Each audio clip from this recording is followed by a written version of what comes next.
Ayan nga guys, ito gagawin natin ngayon na project natin na magpintura po tayo ng bubong kasi tatanggal na po yung kulay ng bubong namin. At tara, sama niya po ko magpintura. At ito po yung ating kulay na ang bubong natin, kulay blue. At dito po tayo dadaan sa taas. Yan tayo. Dito tayo dadaan sa kolong-kolong guys kasi wala po akong hagdanan. Kaya dito po tayo dadaan. At tutuloy-tuloy tayo dyan ngayon. At doon yung ating pipinturahan sa pinakataas. At tara po, samahan niyo po ako. Taas.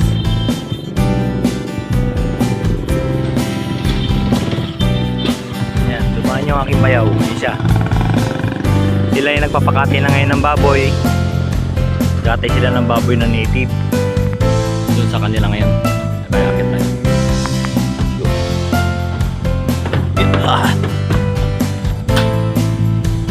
Ako, makikita niya wala na pintura yung aming bubong. Meron mga lawang. Nagpinturahan natin ngayon yan.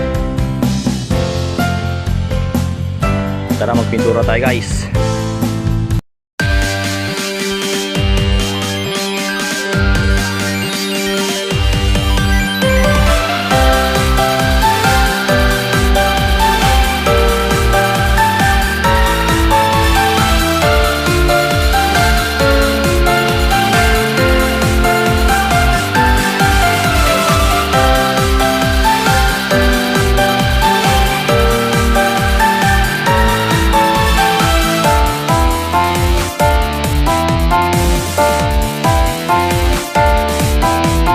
Medyo huminto po muna ako dahil napakainit na din sa taas. Yan, kahit nakapayong ako, gumamit na rin po ako ng payong, napakainit. Ito yung aking napinturahan. Ang ganda ng pagkakapintura. Yan. Ang ganda ng pagkakapintura. Ganda na po yung masitira. At ito kasi nga po mahirap pong magpintura dahil hindi naman po long span yung aming bubong. Ganyan siya yan, kaya mano-mano po yung pagpipintura ko, kulay blue. At ito yung aking ginagamit na pintura, Rain or Shine. Baka naman ang ganda ng pagkakapintura, Rain or Shine yan. Yan na nga lang po yung aking pipinturahan. Yan. At baka kaso nga lang baka mabitin na itong pintura ko kasi kunti na lang yun siya. Yan na lang po yung aking pintura, baka di ko matapos. Yan. Hanggang dyan nga lang po yung aking napinturahan. Wala nang susunod.